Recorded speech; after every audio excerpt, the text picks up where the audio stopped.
आज की कक्षा में आपका स्वागत है। हम कर रहे हैं अभ्यास प्रश्नावली 11.4 का प्रश्न नंबर 10। ये विशेष प्रकार के प्रश्न हैं। इस प्रकार के प्रश्नों में हमें दी गई आकृति में छायांकित भाग का क्षेत्रफल ज्ञात करना होता है।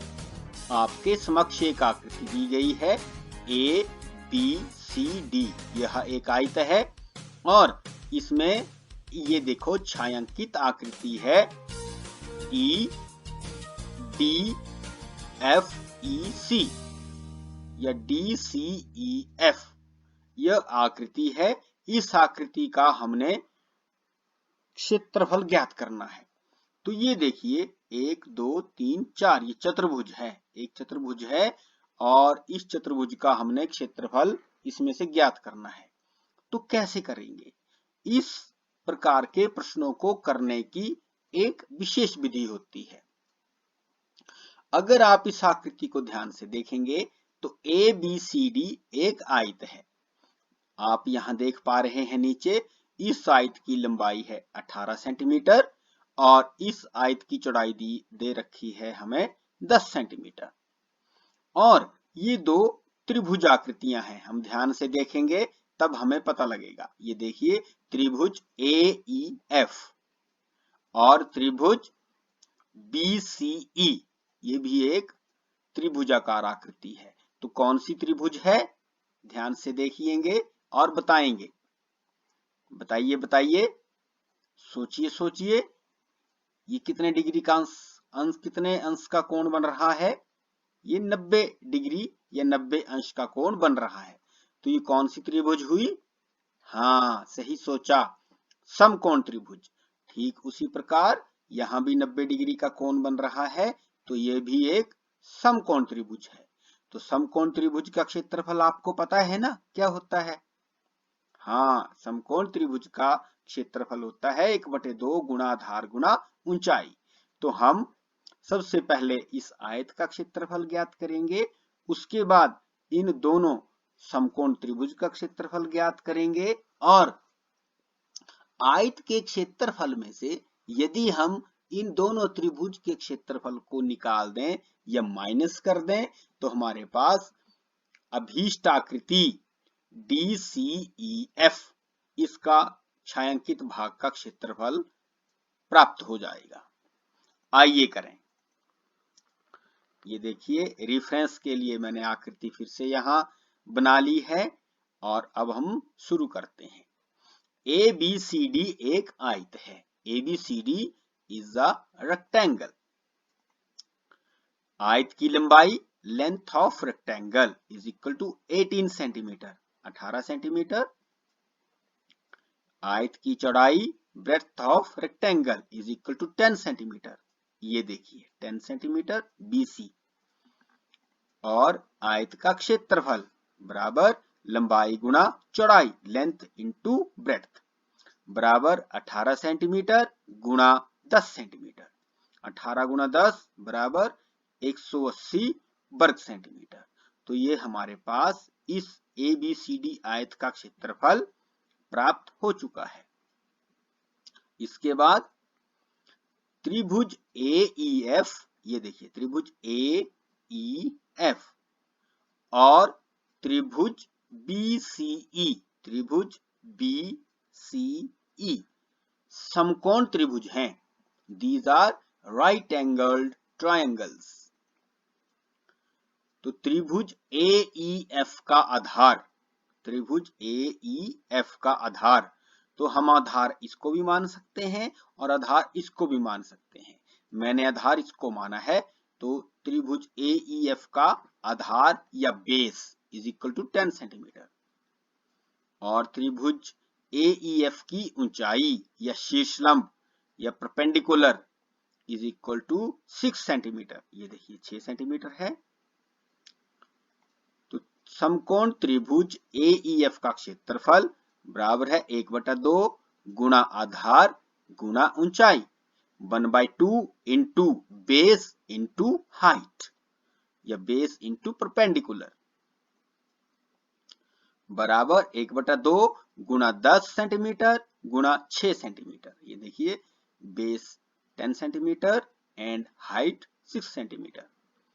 तो 10 गुणा 6 कितने हो गए? 60 वर्ग सेंटीमीटर। तो हमने जब 60 वर्ग सेंटीमीटर को आधा किया या 1/2 से गुणा किया, हमें प्राप्त होता है 30 वर्ग सेंटीमीटर। तो 30 वर्ग सेंटीमीटर इस त्रिभुज का क्षेत्रफल प्राप्त हो चुका है। अब हम त्रिभुज BCE का क्षेत्रफल ज्ञात करेंगे। इसके लिए भी मैंने आकृति यहां रखी है, त्रिभुज BCE। तो आइए देखिए, त्रिभुज BCE का आधार बराबर 10 सेंटीमीटर, ये देखिए, और त्रिभुज BCE की ऊंचाई बराबर 8 सेंटीमीटर, ये देखिए, और समकोण त्रिभुज BCE का क्षेत्रफल बराबर 1/2 गुना आधार गुना ऊंचाई बराबर 1/2 गुना 10 सेंटीमीटर गुना 8 सेंटीमीटर। ये 10 सेंटीमीटर और गुना 8 सेंटीमीटर बराबर 1/2 गुना 10 गुना 8 80 वर्ग सेंटीमीटर। तो 80 वर्ग सेंटीमीटर का आधा हमें प्राप्त होता है 40 वर्ग सेंटीमीटर। तो यह हमारे पास त्रिभुज BCE का क्षेत्रफल प्राप्त हो चुका है।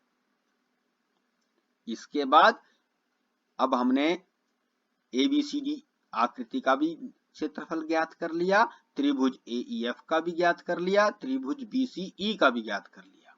तो अब हमारे पास शेष बचता है इस छायांकित भाग का क्षेत्रफल। तो छायांकित भाग का क्षेत्रफल area of shaded part is equal to आयत ABCD का क्षेत्रफल, यह है आयत ABCD का क्षेत्रफल, माइनस, ये मैंने इसमें ब्रैकेट में लिखा है, मैं बताता हूं क्यों लिखा है, त्रिभुज AEF का क्षेत्रफल, ये देखिए त्रिभुज AEF का क्षेत्रफल, और प्लस त्रिभुज BCE का क्षेत्रफल। इन दोनों को हम जोड़ेंगे, जो योग आएगा उसको हम ABCD के क्षेत्रफल में से माइनस कर देंगे, इसीलिए इसको ब्रैकेट में लिखा है। आइए करें, 180 वर्ग सेंटीमीटर त्रिभुज ABCD का क्षेत्रफल है, माइनस 30 वर्ग सेंटीमीटर ये त्रिभुज AEF का क्षेत्रफल है, और जमा 40 वर्ग सेंटीमीटर ये त्रिभुज BCE का क्षेत्रफल है। तो 40 जमा 30 हमारे पास प्राप्त होता है 70 वर्ग सेंटीमीटर। तो 180 वर्ग सेंटीमीटर माइनस 70 वर्ग सेंटीमीटर। तो हमने जब दोनों को घटाया तो हमें प्राप्त हुआ 110 वर्ग सेंटीमीटर। तो ये कौन सा हमारे पास क्षेत्रफल आया? छायांकित भाग CDEF का, CDEF का क्षेत्रफल हमें प्राप्त हो चुका है। तो इस प्रकार हम किसी भी आकृति में छायांकित भाग का क्षेत्रफल ज्ञात कर सकते हैं। एक हमारे पास और प्रश्न है, ये भी देखिए, छायांकित भाग का क्षेत्रफल ज्ञात करेंगे। अब देखिए ये आकृति PQRS, ये कौन सी आकृति है? आप ध्यान से देखेंगे, ये देखिए QR हमारे पास भुजा है 20 सेंटीमीटर, और आप इस भुजा को देखेंगे SR, तो आप देखेंगे ये 10 सेंटीमीटर है और आगे भी 10 सेंटीमीटर है। तो 10 जमा 10 कितना सेंटीमीटर हो गया? 20 सेंटीमीटर। तो इस साइड भी कितनी है? 20 सेंटीमीटर। तो दोनों साइड्स बराबर हैं। तो ऐसी आकृति जिसकी अब ये चारों साइड बराबर हो गई तो उसे क्या कहते हैं? वर्ग, स्क्वायर। तो यह एक स्क्वायर है। तो PQRS इज अ स्क्वायर। अब देखिए हम इस छायांकित भाग का क्षेत्रफल, इस त्रिभुज का क्षेत्रफल कैसे ज्ञात कर सकते हैं? तो हमें ये देखिए त्रिभुज PQT, ये भी एक समकोण त्रिभुज है, हम इसका क्षेत्रफल ज्ञात कर लेंगे। यहां से यहां तक कितनी दूरी है?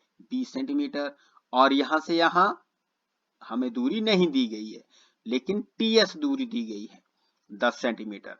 तो QR is equal to PS is equal to 20 centimetre. तो PT बराबर है 20 माइनस 10, कितना आ गया? 10 सेंटीमीटर। तो ये 10 सेंटीमीटर है और ये 20 सेंटीमीटर है। तो अब हम इसका क्षेत्रफल ज्ञात कर सकते हैं। उसी प्रकार ये 10 है, ये 10 है, इसका क्षेत्रफल हम सीधे ही ज्ञात कर सकते हैं। और ये 20 है और ये 10 है, इसका क्षेत्रफल भी हम सीधे ही ज्ञात कर सकते हैं। हमें केवल पीटी भुजा का क्षेत्रफल ज्ञात करना पड़ेगा। इसके लिए QR बराबर है PS, हमें ये बताना पड़ेगा। फिर PSB कितना है 20 सेंटीमीटर, तो 20 centimetre minus TS 10 centimetre is equal to PT 10 centimetre.